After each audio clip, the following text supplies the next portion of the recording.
नमस्कार बंधुरा केमन आছেন सबाई सबाइके नतून एक भिडियोते स्वागत। आज के आमी रान्ना करब सर्षे इलिश भापा। एर जन्य आमी 4 पिस इलिश माछ नियेछि।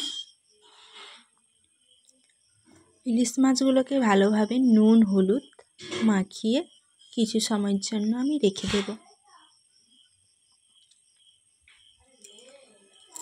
एबार आमी एकटी मिक्सिते सर्षे पोस्त और काँचा लंका नुन दिए भालोभाबे पेस्ट करे नेब। हलुद एकटू माखिए देब। এই ভাপাটা আমি টিফিন কৌটায় করব, তাই আমি টিফিন কৌটায় পরিমাণ মতো জল দিয়ে মিশ্রণটাকে রেডি করে নিচ্ছি।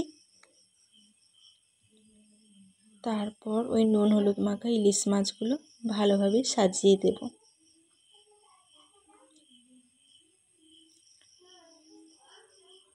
সরষে আর পোস্তগুলোকে আমি ইলিশ মাছের উপরে ভালোভাবে মাখিয়ে দিচ্ছি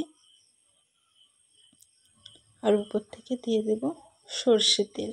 সরষে তেলটা একটু বেশি পরিমাণে দিতে হবে, কারণ সরষে ইলিশের তেল একটু বেশি লাগবে টেস্ট হওয়ার জন্য। তারপর উপরে আমি দিয়ে দেব 3টা কাঁচা লঙ্কা চেরা।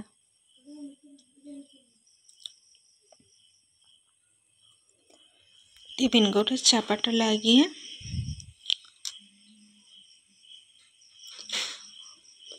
কড়ায় জলটা ফুটছে, আমি ওইখানটায় টিফিন কৌটাটা বসিয়ে দেব আর উপরে আমি ভারী কিছু চাপিয়ে দেব।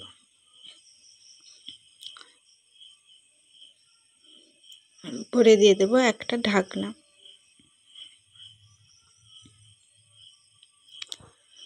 10-15 মিনিট ওখানটায় ফুটলে মাছটা রেডি হয়ে গেছে আমার।